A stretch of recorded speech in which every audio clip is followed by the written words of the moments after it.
오늘 우리 함께 읽은 본문의 말씀은 심령이 가난한 자 그리고 애통하는 자에 대해서 말씀을 하고 있는데, 이 팔복에 관한 말씀은 우리가 굉장히 잘 알고 있는 말씀이죠. 이 팔복은 특별히 하나님의 자녀와 백성이 되는 자격을 이야기하는 게 아니라 이미 하나님 앞에 복을 받은 자들, 다시 말하면 그 성경에 나와 있는 그 어순이 원래 기록되어져 있는 원문의 어순과는 좀 틀리게 되어져 있어요. 성경 원문에는 어떻게 나오는가 하면, 지금 우리가 있는 성경으로는 심령이 가난한 자는 복이 있나니라고 기록이 되어져 있지만, 성경은 복이라는 단어가 먼저 나옵니다. 그러니까 마카리오이라고 해서, 다시 말하면 복된 자들이여, 그래서 너희는 복된 자들이여, 너희는 심령이 가난하여 얼마나 복이 되는지,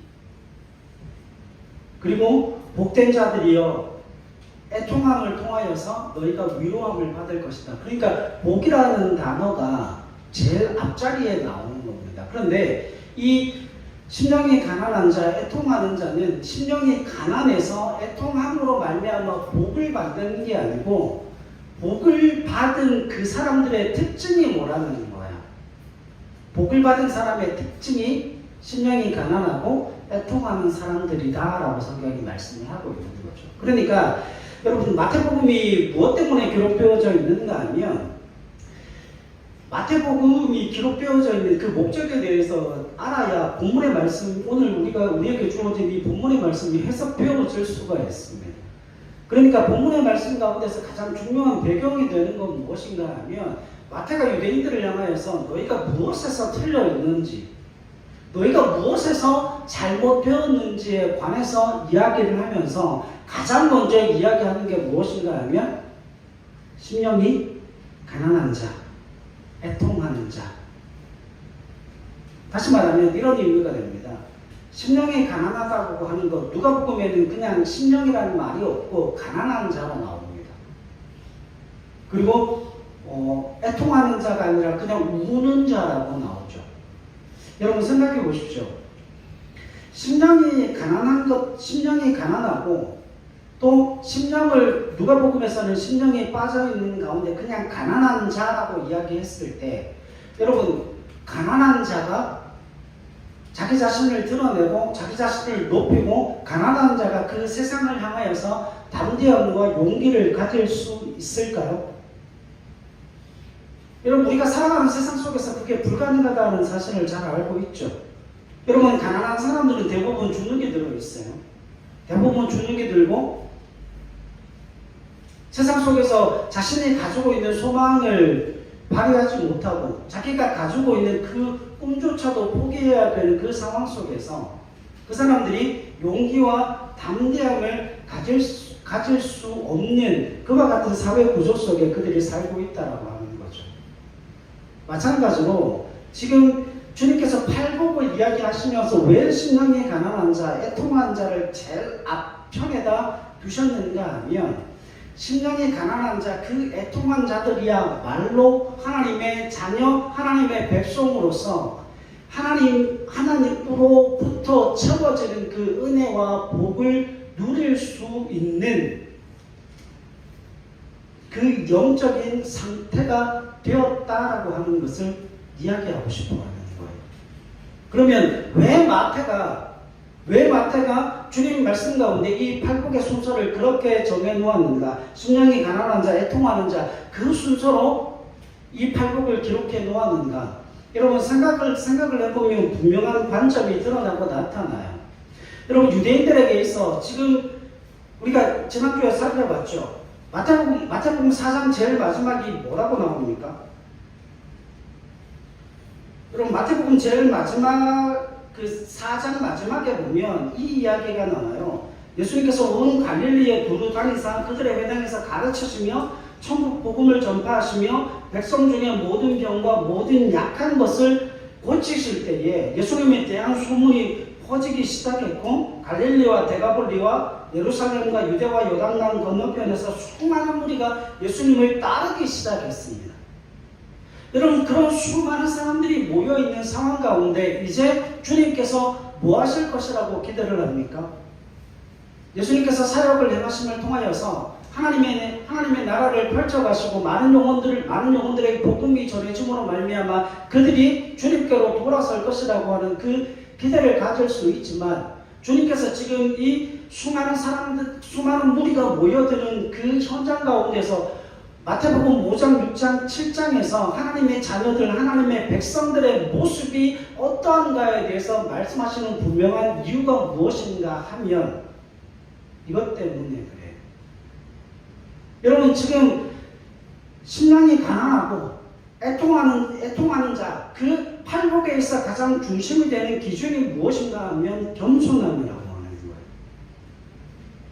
지금 이 마태가 주고자 하는 그 메시지 가운데 이 메시지를 듣고 있는 대부분의 사람들이 어떤 사람들이에요? 유대인들을 향하여서 마태가 지금 메시지를 전하고 있는 것 아닙니까? 마태가 지금 메시지를 전하고 있는 그 과정 가운데 하나님의 나라의 자녀와 백성들이 가져야 될 기본적인 그 심령의 자세가 어떠한 자세인가 하면, 심령이 가난하고 애통하는 자, 다시 말하면 하나님과의 관계 속에서 자신의 정체성을 확인하는 사람이에요. 여러분, 하나님과 인간 사이에, 하나님과 나 사이에 그 정체성을 우리가 발견하게 될 때에 하나님 앞에 선 존재로 나라는 존재는 어떤 존재일 수밖에 없는 거예요. 자신과 용기와 담대함을 가질 수 있는, 자신감을 가질 수 있는 존재가 되어지지 못한다라고 하는 겁니다. 그러니까 여러분, 천국은 어떤 자들이 들어갑니까? 마태에 의하면 어린아이와 같은 자들이 들어갑니다.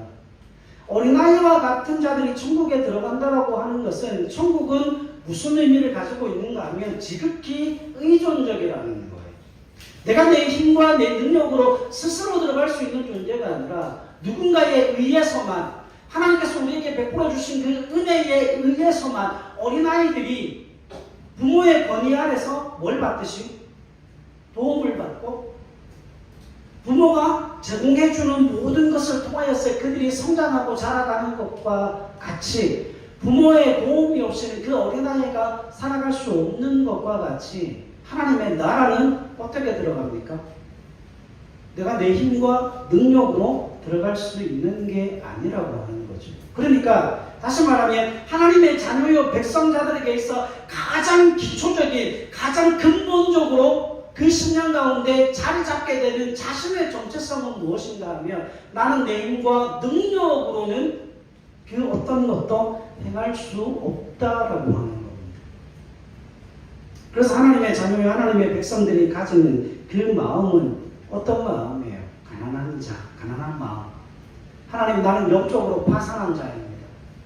나는 내 힘과 능력으로 뭐 할 수 없는 존재예요. 이 죄악으로부터 나를 건져 구원해낼 수 있는 그 힘과 능력이 없는 존재입니다를 믿음으로 고백하는 사람들. 그 사람들이 누구라는 거예요? 하나님의 자녀가 되고 하나님의 백성이 되어진다라고 하는 겁니다. 자, 여러분, 세례 요한이 요단강에서 세례를 베풀 때에 누가 나옵니까? 서기관들과 바리새인들이 나오죠. 그들을 향하여서 요한이 뭐라고 그래요? 이 독사의 자식들이라고 그러죠.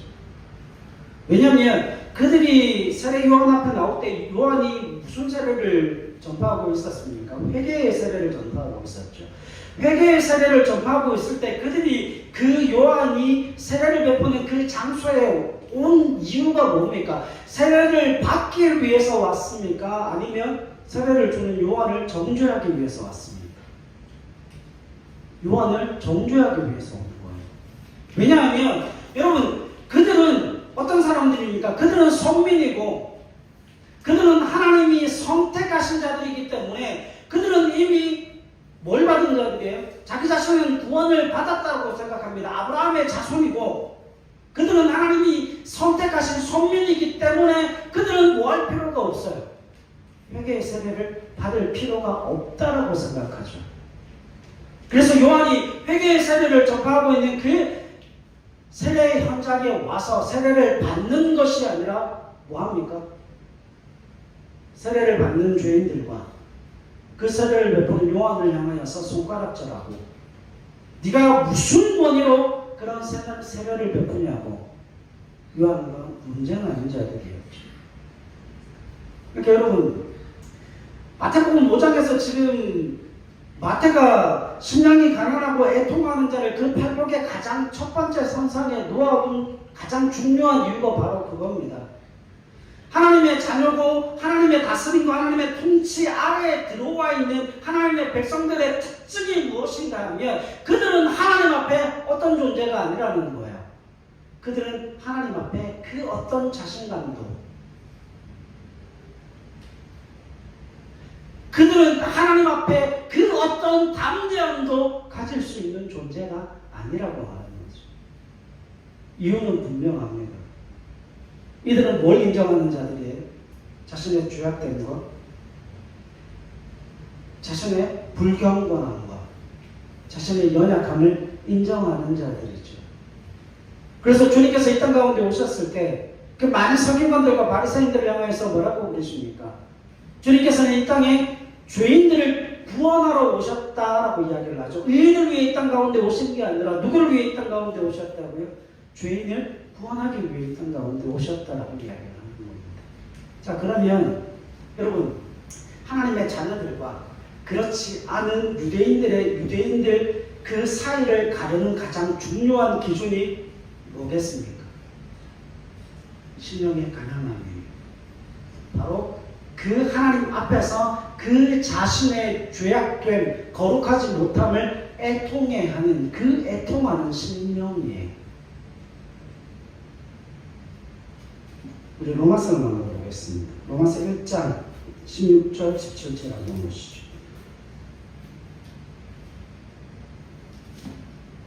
로마서 1장 16절로 17절 같이 읽죠. 시작. 내가 복음을 부끄러워하지 아니하노니 이 복음은 모든 믿는 자에게 구원을 주시는 하나님의 능력이 됨이라.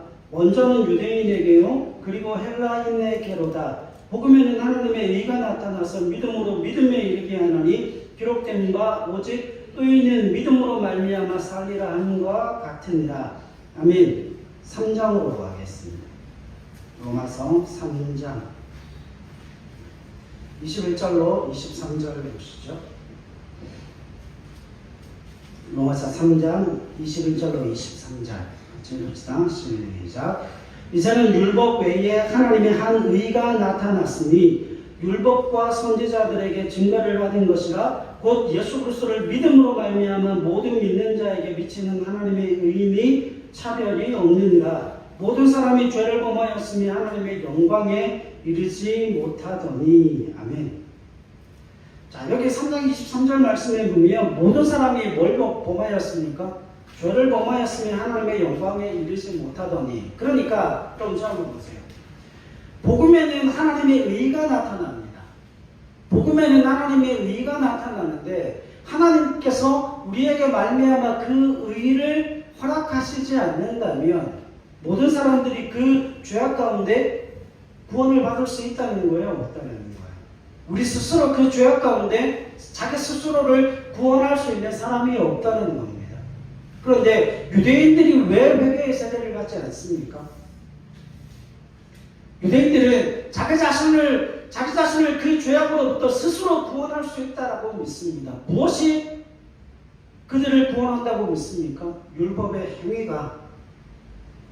또 자신들은 혈통적으로 아브라함의 자손이요 선민이요 하나님으로부터 율법을 소유한 자들이기 때문에 뭐하는 사람들이에요? 회개의 세례를 받을 필요가 없다라고 이야기하는 사람이죠. 그런데 성경은 철저하게 뭐라고 이야기를 합니까? 율법으로는 구원받을 수 없다라고 이야기를 해요. 율법은 그것이 죄라고 하는 것을 더 밝히 드러내는 것이지 그 율법으로 말미암아 그들이 구원받을 수 있는 게 아니라고 이야기를 하죠. 여러분 이런 겁니다. 참고서를 아무리 많이 가지고 있어도 수백 권, 수천 권을 가지고 있어도 그 참고서를 가지고 뭐 하지 않으면요, 공부하지 않으면 성적이 올라가지 않는 것과 똑같습니다. 유대인들은 뭐만 가지고 있어요? 율법을 소유하고 이때 그 율법이 이야기하는 하나님의 말씀을 지키지 않는 자들이라고 합니다. 그래서 여러분, 그 율법을 완성할 수도 없고 율법을 온전히 지키지도 못하는 자들이 율법을 소유했다는 것으로 자신은 혈통적인 아브라함의 자손임을 드러내고 나타내고, 그 율법을 소유한 것으로 그들 스스로는 자신을 구원할 수 있다고 이야기를 하는 거죠. 그래서 뭘 받지 않는 거예요? 그 아브라함의 혈통이라는 것과 그 율법을 소유했다는 것이 결국 무엇으로 갑니까? 교만과 우월감으로 가서 결국 누구를 받아들일 수 없는 거예요? 자신을 이 땅 가운데 구원하러 오신 그 메시아를 받아들일 수가 없는 겁니다. 그러니까 여러분, 지금 유대인들과 하나님의 자녀, 하나님의 백성들을 가르는 가장 중요한 기준이 무엇인가 하면, 유대인들은 우월감을 가지고 있습니다. 그러나 구원받은 하나님의 백성들에게는 하나님 앞에서 자신의 정체성을 확인했기 때문에 자신의 힘과 능력으로는 결코 뭐를 이루어갈 수 없다는 거예요. 그 영적인 파산 상태를 회복할 수 없다는 거죠. 영적으로 파산했다라고 하는 그 이야기는 이런 겁니다. 성경에서 말하는 가난하다라고 하는 그 이야기가, 나는 영적으로 파산한 존재이기 때문에 내 힘과 내 능력으로는 그 가난을 벗어날 길이 없다는 거예요. 다시 말하면 영적으로 파산했다라고 하는 의미는 내가 죄악 가운데 거하는 그 죄로부터 내가 스스로를 모할 수 있는 능력이 없다는 겁니까? 벗어날 수 있는 힘과 능력이 내게는 없다는 겁니다. 그런데 참 희한하죠. 내가 아브라함의 자손이고 내가 율법을 소유한, 나는 강하고 담대한 유대인이다라고 자기 자신을 드러내고 나타내고 자기 자신을 그렇게 담대하게 선포하는 사람들은 구원 밖에 있는 사람들이고, 그와는 전혀 반대로 나는 내 힘과 나는 내 능력으로 그 어떤 것도 감당할 수 없고 이 죄악 가운데 나는 나 스스로를 구원할 수 없습니다. 나는 구원을 받아야 하는 존재예요. 나는 회개의 세례를 받아야 하는 존재이고, 나는 주님이 아니면 구원받을 수 없는 존재입니다라고 하는 그 믿음의 고백을 통하여서 하나님 앞에 자신의 정체성을 고백하는 그 사람들은 어디에 속해 있는 사람들이라는 거예요?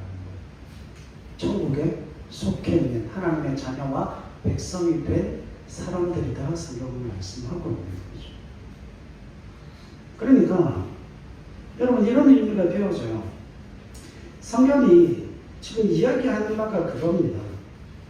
지금 자신의 영적인 상태가 가난함으로 말미암아 나는 하나님의 은혜가 필요합니다. 하나님의 도우심이 필요합니다. 하나님의 인재가 필요합니다. 여기에 가장 핵심 포인트가 뭔 줄 아십니까? 영적으로 가난함을 느낀다라고 하는 건 그 가난함 속에 뭘 발견하게 되어지는 거죠? 주님이 필요하다는 사실을 인식하게 되어지는 겁니다. 그게 구원받은 증거라고 하는 거예요.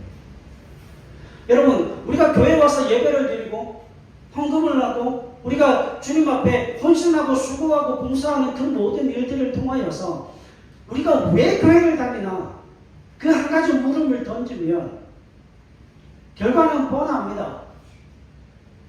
결과는 뻔해요. 교회 안 가면 죽을 것 같거든요. 교회 안 가면 복을 못 받을 것 같거든요. 교회 가지 않으면 저주받을 것 같아요. 근데 그게 무엇으로부터 비롯되는 거죠? 주님으로부터. 내게 주님이 필요합니다라고 하는 믿음과 신앙의 인식이 내게 들어와 있다는 거죠. 그 사람은 구원받은 거예요, 구원받지 않는 거예요? 그 사람은 구원받은 겁니다. 왠지 아십니까? 구원받지 않은 사람들에게 있어서는 하나님에 대한 인식이 있어요, 없어요? 없습니다. 예수님에 대한 인식도 없고 성령님에 대한 인식조차도 없습니다. 주일에 대한 인식도 없고 말씀에 대한 부담감도 전혀 존재하지 않는다라고 하는 거예요. 그런데 그런 분들이 있습니다. 교회에 들어와서 고개를 못 드는 분들이 있어요. 나는 예배도 잘 못 드렸고 기도 생활도 못했고 헌금 생활도 못했고 나는 봉사도 잘 못했고 그래서 자기 자신을 하나님 앞에 비춰보니까 너무 내세울 것 하나도 없는 연약한 존재였다는 거죠. 그 사람은 구원 받았다 못 받았다? 구원 받은 사람들. 왜요? 그 사람들의 인식 속에 누가 들어와 계시는 거예요? 주님이 들어와 계시는 거예요. 그래서 여러분 심령이 가난하다라고 하는 건 또 애통하다라고 하는 건 그 심령이 가난한 사람들이 하나님의 나라를 누리고 그 애통하는 사람, 그 하나님 앞에서 자신의 정체성을 확인함으로 자신의 부족함과 연약함과 나약함과 죄악됨을 깨달은 그 하나님의 사람들이 누구로부터 위로함을 받을 것이라고요? 주님으로부터 위로함을 받을 것이라고 말씀하고 있습니다.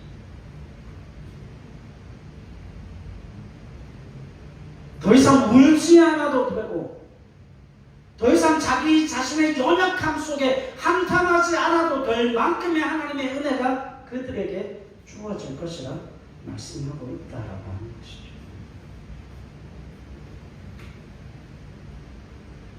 그러니까 지금 마태가 거듭해서 이야기하고 싶어 하는 말은 그겁니다. 유대인들은 자신의 교만함을 통하여서 주님을, 하나님을 전혀 필요로 하지 않는 존재들이고 하나님의 자녀 백성들은 자신의 연약함을 통하여서 주님이 아니면 하나님이 아니면 성령 하나님의 인자와 도우심과 그 역사가 아니면 그 삶을 이어갈 수도 그 삶이 채워질 수도 그 삶의 은혜와 사랑과 평강을 누릴 수도 없는 존재라고 하는 그 사실을 뭐하는 겁니까? 인식하고 고백하는 겁니다.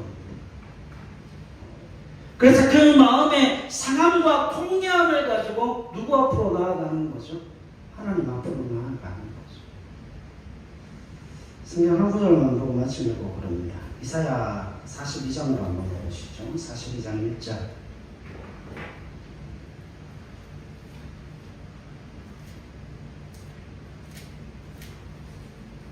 상한 갈대와 꺼져가는 등불이 나옵니다. 이사야 42장 1절로 4절 같이 한번 읽죠. 시작. 내가 붙드는 나의 종 내 마음에 기뻐하는 자 곧 내가 택한 사람을 보라. 내가 나의 영을 그에게 주었은즉 그가 이방의 정의를 베풀리라. 그는 외치지 아니하며 목소리를 높이지 아니하며 그 소리를 거리에 들리게 하지 아니하며 상한 갈대를 꺾지 아니하며 꺼져가는 등불을 끄지 아니하고 진실로 정의를 시행할 것이며 그는 쇠하지 아니하며 낙담하지 아니하고 세상의 정의를 세우기에 이르리니 성들이 그 교훈을 앙망하리라. 아멘. 여기 보면 3절에 뭐가 나옵니까? 상한 갈대를 뭐하지 아니하시고 꺾지 아니하시고 꺼져가는 등불을 뭐하지 아니하십니까? 끄지 아니하십니다. 자, 그러면 여러분 여기서 상한 갈대는 누굽니까? 꺼져가는 등불은 누굽니까? 여기서 상한 갈대가 이스라엘 백성들을 상징하는 거잖아요. 꺼져가는 등불도 이스라엘 백성들을 상징합니다. 그들이 하나님을 떠났죠. 그들이 하나님을 떠나서 지금 어디에 가 있는 거예요? 이방 바벨론 땅에 포로로 잡혀가게 될 것을 말씀하시면서 그들이 상한 갈대와 같이 여러분 이 당시에 갈대라고 하는 거 캐논이었거든요. 마디와 마디 사이를 잘라서 자로 사용했어요. 길이를 재는. 그래서 그걸 캐논이라고 이야기를 하는데 자로 사용했는데 그 마디와 마디 사이의 중간이 꺾여지게 되면 어떻게 됩니까? 그거 쓸모가 없는 거예요. 그냥 사람만 다치게 할 뿐이죠. 그냥 보통 우리가 보는 갈대가 아니에요. 이 팔레스타인 지방의 갈대는 굵어요. 그냥 우리가 보는 바람에 살랑살랑이는 그 정도의 갈대가 아니라 우리가 지금 보고 있는 그 갈대보다 훨씬 더 굵습니다. 그래서 그걸 잘라서 캐논 잣대로 사용을 할 수 있는 거죠. 근데 그 절반이 또 꺾여지게 되면 그건 아무 자료도 쓸모가 없습니다. 다시 말하면 보세요. 주님께서 지금 하나님께서 상한 갈대를 꺾지 아니하신다라고 하는 것, 우리가 보기에 어떤 거예요? 우리가 보기에 아무짝에도 쓸모없고 우리가 보기에 아무런 효용성도 가지고 있지 않은, 그 어떤 효율성도 가지고 있지 않은 그런 사람들조차도 하나님이 뭐하지 아니하신다고요? 버리지 아니하신다. 뿐만 아니라 여러분, 꺼져가는 등불, 그 꺼져가는 등불은 기름이 다 타서 이제는 더 이상 빛을 내지도 않습니다. 그리고 그 제일 마지막에는 어떤 일들이 일어나죠? 심지가 새까맣게 타잖아요. 새까맣게 그 심지가 타면 뭐가 나와요? 그릇만 나죠. 냄새만 진동하지 그것이 무엇인가를 밝힐 수 있는 그와 같은 상황이 아니라는 거예요. 그런데 하나님은 그 쓸모없는 등불도 뭐하지 아니하신다고요? 끄지 아니하신다고요. 자, 여러분 여기 보세요. 그러니까 하나님이 그 상한 갈대를 꺾지 아니하시고 꺼져가는 등불을 끄지 아니하신다. 하나님 편에서 보면 아무짝에도 쓸모가 없고, 하나님 편에서 볼 뿐만 아니라 우리 편에서 그것을 봐도, 그 상한 갈대를 봐도 아무짝에도 쓸모가 없다는 거예요. 아무런 효용성이 없다는 거예요. 아이, 저거 나중에 커서 뭐가 되겠나? 저희는 도대체 교회에서 어떤 인물이 되겠나? 아예 교회에서 없는 게 더 낫지 않은가? 그런 사람들조차도 뭐 하신다는 거예요? 하나님은 그들을 교회에서 뽑지 아니하시고 그들을 지키시고 보호하시고 그들을 통하여서 하나님의 정의를 흘려보내시는 그 일들을 하게 하신다는 거예요. 그러니까 여러분, 이 말씀이 얼마나 귀중한 말씀인가 하면, 하나님은 멀쩡한 갈대를 들어 사용하시고 활활 타오르는 횃불을 통하여서 하나님의 역사를 일으킨다고 말씀하지 않습니다. 이유가 뭔 줄 아십니까?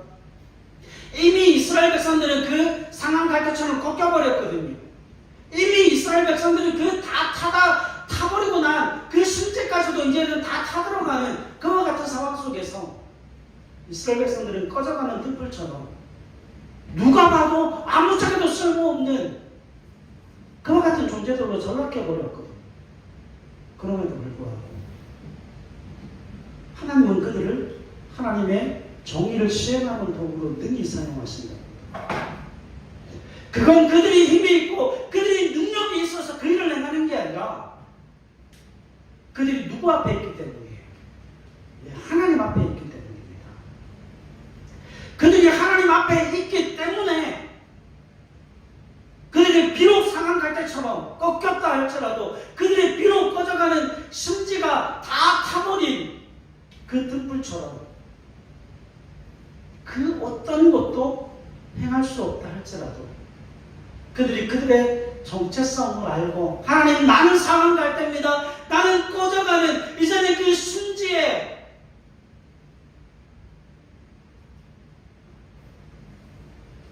그 불꽃이 나하여서 그 심지조차도 다 새까맣게 타버린 하나님, 나는 그런 존재입니다.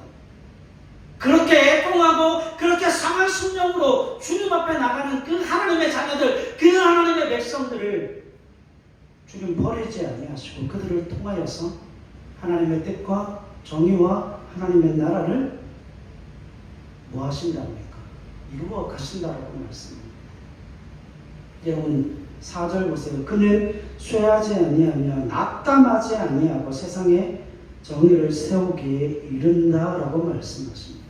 여러분, 우리가 상한 갈대가 되고 꺼져가는 그 등불처럼 되어졌다 할지라도 하나님이 우리를 보시고 뭐하지 아니하신다고요? 낙담하지 아니하신다고요. 그런 우리를 보고 하나님 절망하지 아니하신다고요. 하나님은 그런 우리를 들어서 뭐 하십니까? 하나님의 일을 감당하게 하십니다. 여러분, 원수를 사랑한다는 게 말이 되는 것 같습니까? 그건 말이 안 되는 이야기예요. 여러분, 애초에 하나님께서 내 원수를 사랑하라, 내 원수를 위해서, 너를 핍박하는 자를 위해서, 내가 해를 끼치는 자를 위해서 그들의 머리에 손을 놓고 기도해줘라. 그게 말이 안 되는 이야기입니다. 그건 불가능한 이야기예요.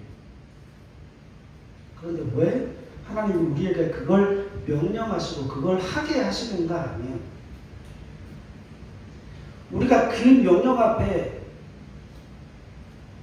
우리가 서게 되면 우리가 한없이 나약한 존재임을 깨닫게 되죠. 하나님, 나는 원수 사랑할 수 없어요. 하나님, 나는 그를 위해 기도할 수 없습니다. 그를 위해 저주는 할 수 있지만 그를 위해 당한 순간도 나는 기도하지 못하겠습니다. 그리고 나 자신에 대해서 절망하는 겁니다. 나 자신에 대해서 애통하는 겁니다. 주님 그렇게 말씀하시지만 나는 그 일을 행하지 못하고 나는 그 일을 감당할 수 없는 존재라는 그 사실을 인정할 수밖에 없기 때문에, 그래서 뭘 하는 거죠? 하나님의 도우심이 필요하고 하나님의 은혜가 필요하고, 바로 그곳에서 하나님의 역사가 필요함을 깨닫고 인식하게 되어지는 거죠. 그래서 상한 심령과 통회하는 마음을 가지고 누구 앞에 갈 수밖에 없다는 거예요. 주님 앞에 갈 수밖에 없다는 거예요. 여러분, 팔복에서 왜 그 심령이 강하고 왜 애통한 자가 가장 먼저 나오는가 하면,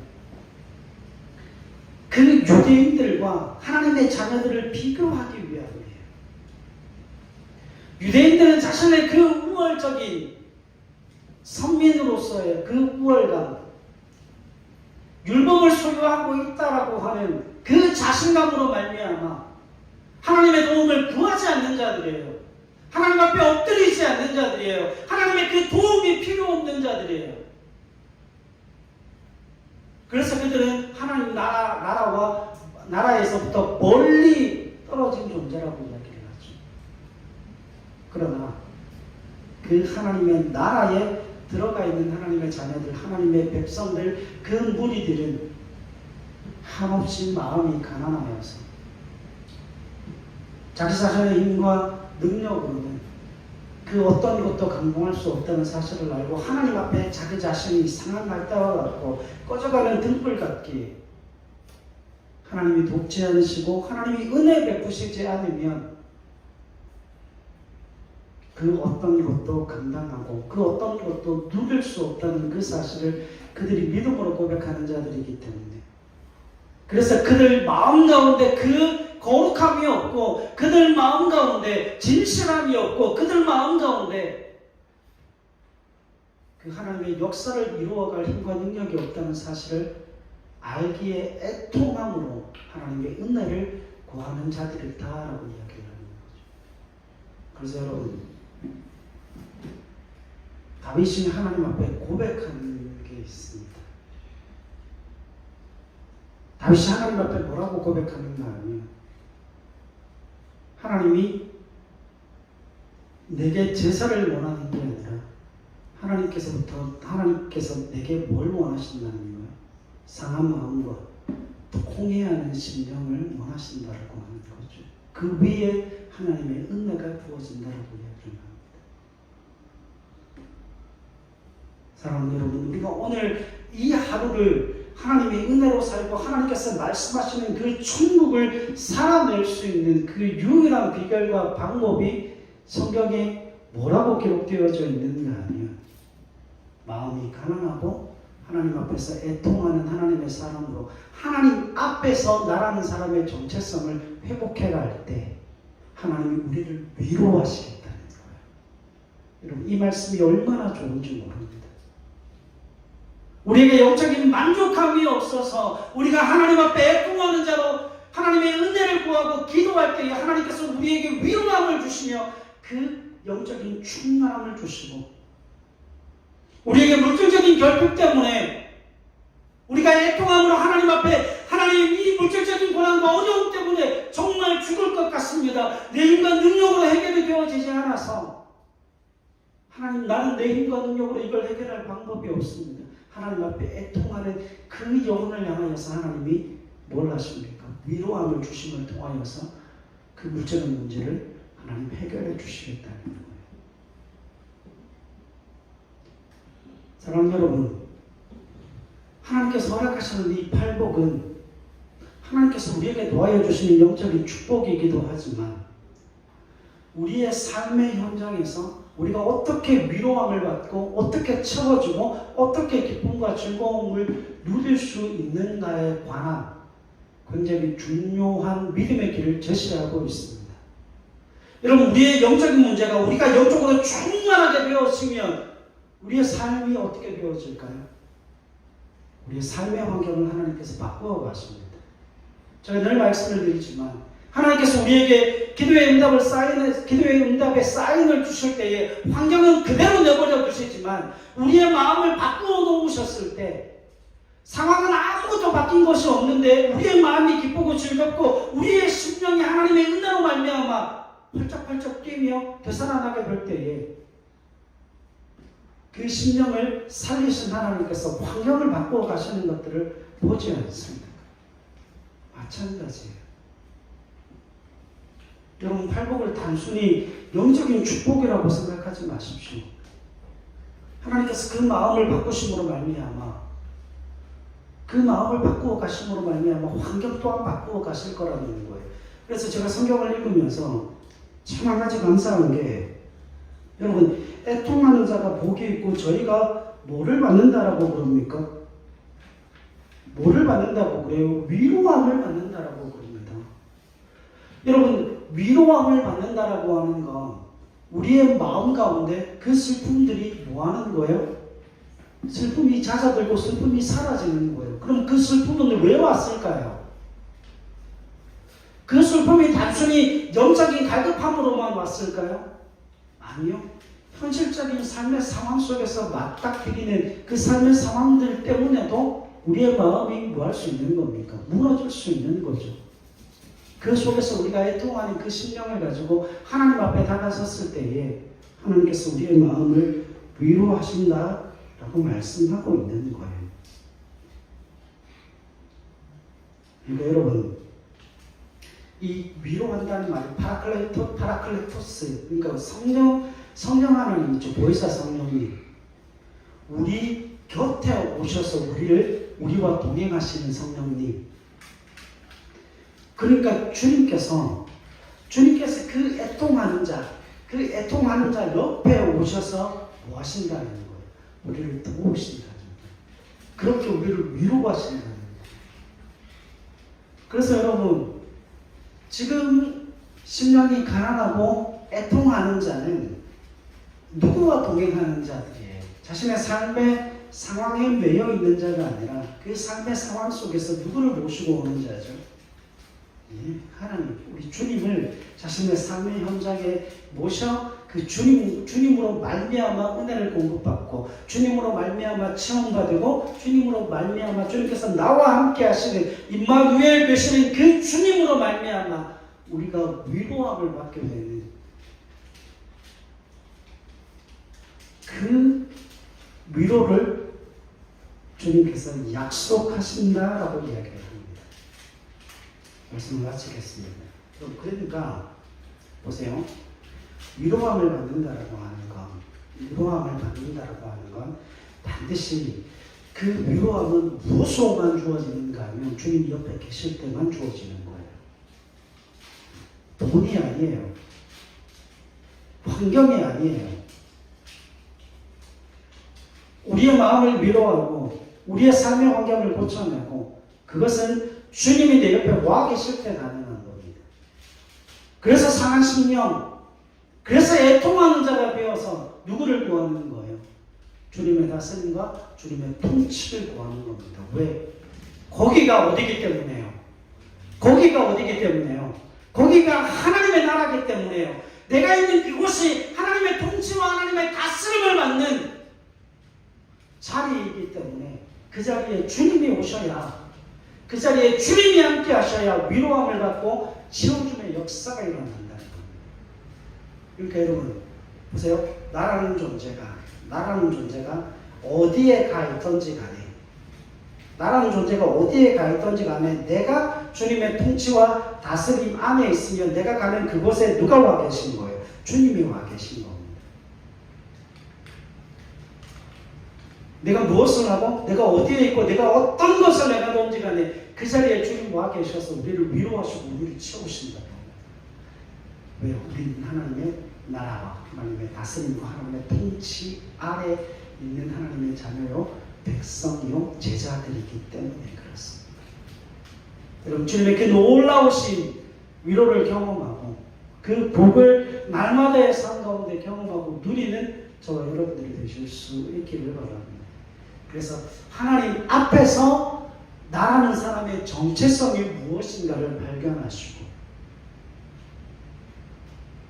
그래서 나는 하나님으로만 채워지는 존재요. 나는 하나님으로만 위로함을 받는 존재라는 그 사실을 믿음으로 고백하시고